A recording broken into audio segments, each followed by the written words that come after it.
예수께서 빌립보 가이사라 지방에 이르러 제자들에게 물어 이르시되 사람들이 인자를 누구라 하느냐?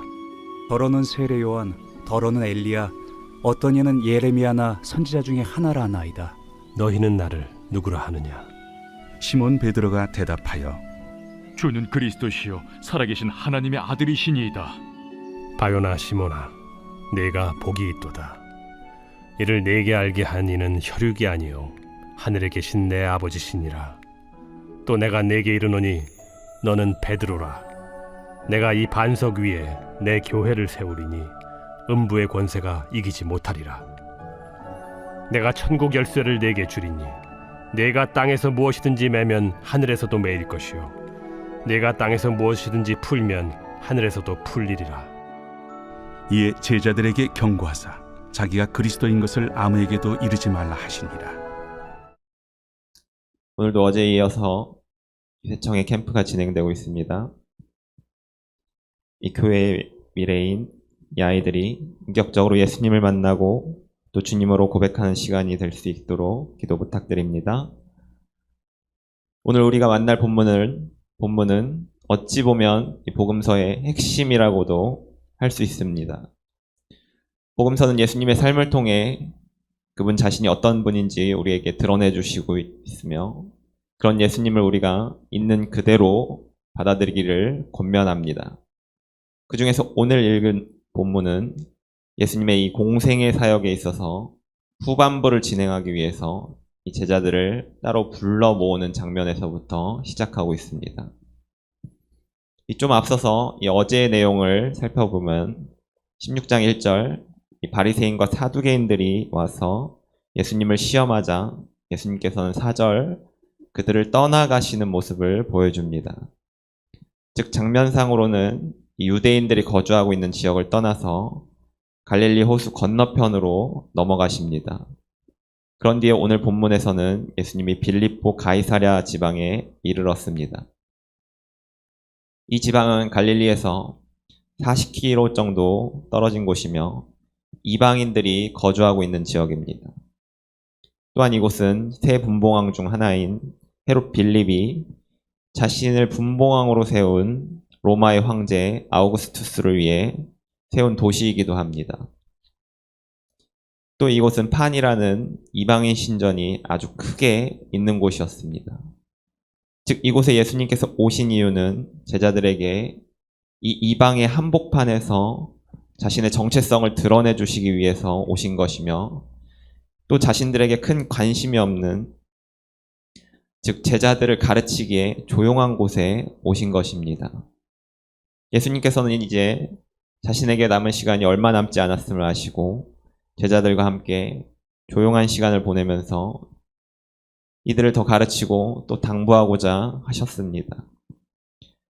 이제 이곳에 오신 예수님께서 제자들을 돌아보시면서 질문하십니다. 사람들이 인자를 누구라 하느냐? 예수님은 제자들에게 질문하기 이전에 사람들이 자신을 어떻게 생각하는지를 물어봅니다. 이전의 사역들에서 예수님은 자신의 진정한 신분과 또 사명을 드러내지 않으시고 여러 가지 사역들을 진행하셨습니다. 하지만 이 순간 자신의 정체성을 이 제자들에게 드러내기 위해서 질문을 시작하고 계십니다.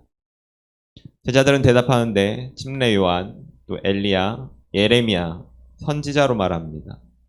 사람들이 침례 요한이라 예수님을 칭한 이유는 마태복음 14장 2절 보시면 헤롯 안티파스가 침례 요한이 죽은 자 가운데서 살아났다고 믿었던 내용이며 이 당시 사람들도 죽은 사람의 부활을 믿는 믿음이 있었습니다. 또한 바리새인들도 몸의 부활을 믿었기에 이는 더욱 신빙성이 있는 내용입니다.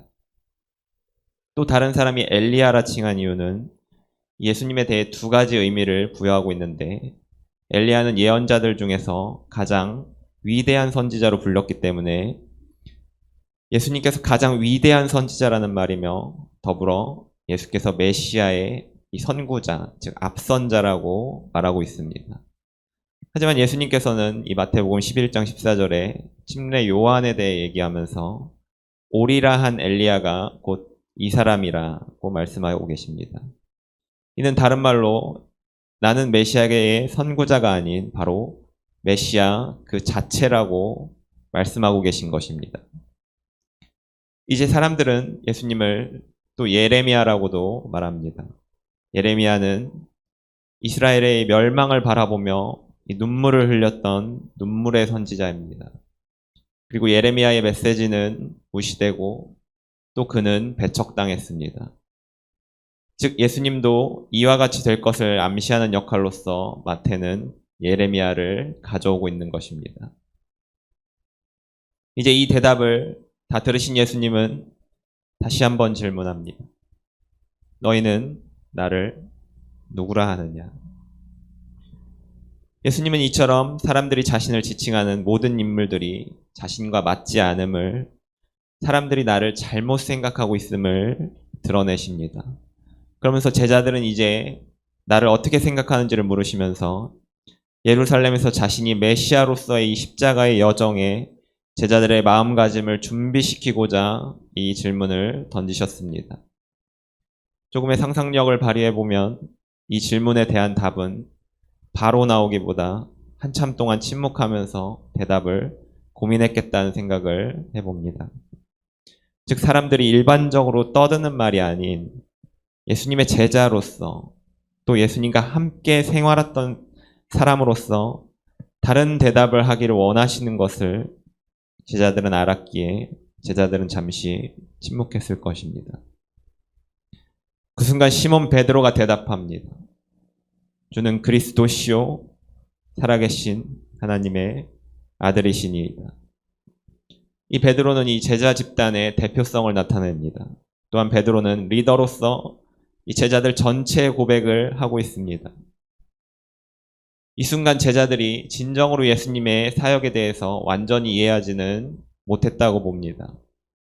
베드로는 예수님의 사명을 온전히 이해하지는 못했지만 실제로 알고 있는 것 이상으로 지금 고백하고 있고 사람이 할 수 있는 최대한의 언어로 예수님을 표현했습니다. 그러자 예수님은 대답하십니다. 바요나 시몬아 내가 복이 있도다. 베드로는 정확히 예수님께서 어떤 일을 행해야 되는지는 알지 못했습니다.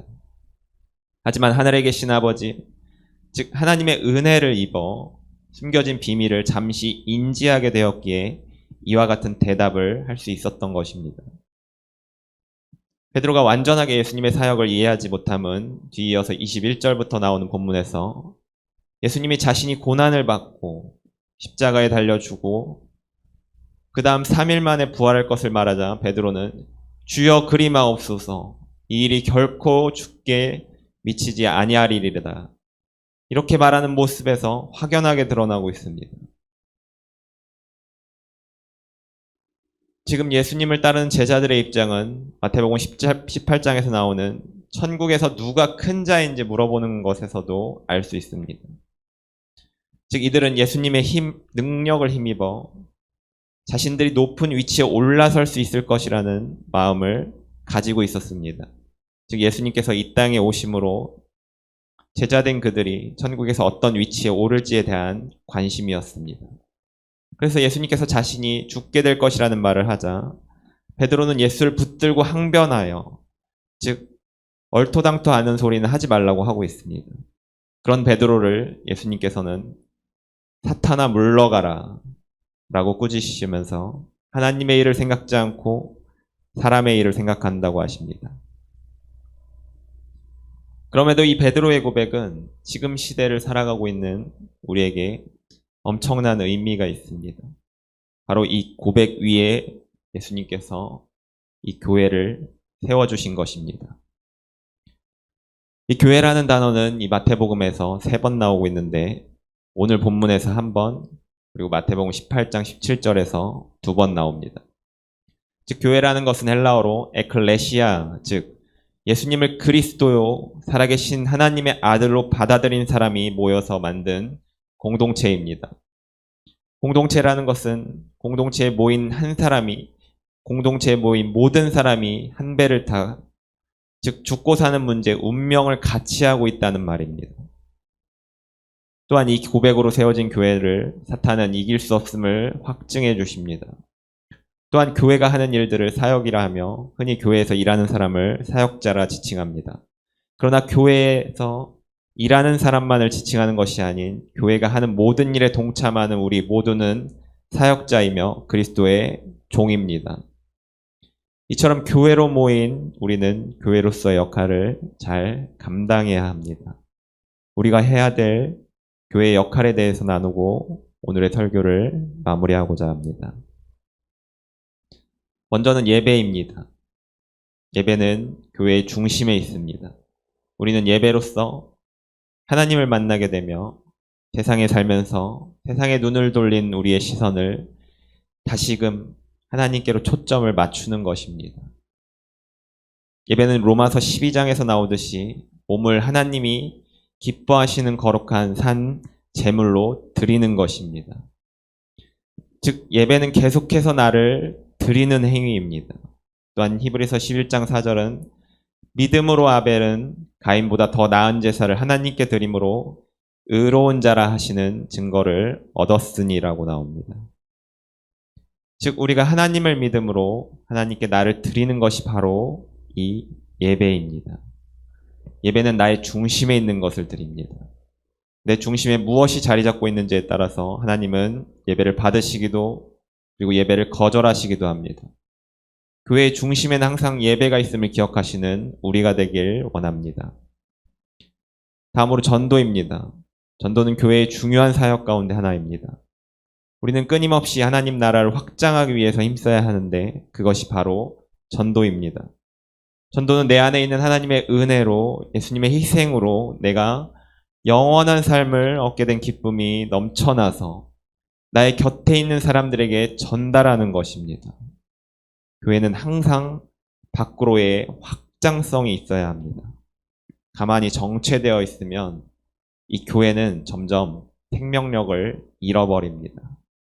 주님께서 부활하신 이후 제자들에게 하신 말씀 마태복음 28장 20절과 사도행전 1장 8절 분명하게 나와 있는데 바로 내 증인이 되라는 것입니다. 전도는 예수님의 사건을 분명하게 목격한 증인으로서 나아갑니다. 내가 목격한 것이 확실하면 확실할수록 증인은 더 당당합니다. 우리 모두 증인으로서의 삶을 살아가야 함을 믿습니다. 세 번째는 가르침입니다. 예수께서는 제자들을 계속해서 가르치셨습니다. 아무것도 모르는 사람에게 이것저것 시키는 것이 아니라 먼저 가르치심으로 제자들이 잘할 수 있도록 도와주셨습니다. 공동체 내에서 알아야 할 부분이 있고 또 성경을 가르쳐야 합니다. 그래야 이들이 공동체의 한 구성원으로서 자리 잡을 수 있습니다. 지금까지 세상에 맞춰서 이들이 살아왔는데 이제는 하나님 나라의 백성으로서 살아가야 하기에 이 문화와 삶을 재조정해야 합니다. 그래서 계속해서 권면하고 또 알려주어야 합니다. 그리고 사랑으로 감싸주어야 합니다. 가르침은 계속된 반복이기에 인내가 필요합니다.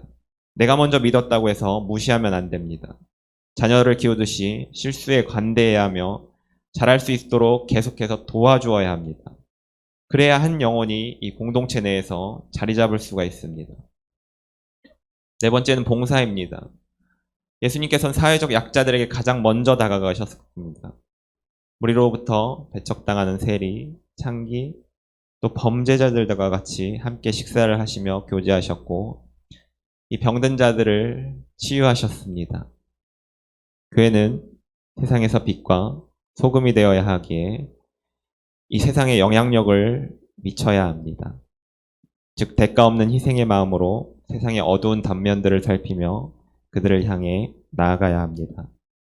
이 일은 결코 쉽지 않습니다. 긍휼의 마음으로 진심으로 나아갈 때 비로소 그들은 마음의 문을 열고 복음을 알게 되고 또 이 복음을 받아들이게 됩니다. 마지막 다섯 번째는 바로 교제입니다. 우리는 하나님과도 교제하지만 함께 모인 이 공동체 안에서, 즉 교회 안에서도 교제합니다. 항상 우리는 이 관계로 묶여 있습니다. 내가 좋든 싫든 끊임없이 사람들을 만나게 됩니다. 이 만남 가운데 하나님은 우리에게 정말 많은 것들을 알게 하십니다.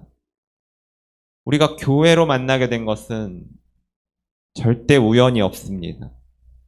우리 모두는 하나의 몸으로서 머리 대신 그리스도와 모두 함께 연결되어 있기에 서로의 아픔을 실제 나의 아픔으로 느끼며 기쁨과 슬픔을 함께 공유합니다. 이처럼 서로의 만남으로 훈련된 성도들이 비로소 하나님 나라가 완성될 때 완전한 하나의 지체로서 이루어지게 됩니다. 사랑하는 성도님들, 우리는 예수님을 누구라 부릅니까? 그리스도시요, 살아계신 하나님의 아들로서 받아들이십니까?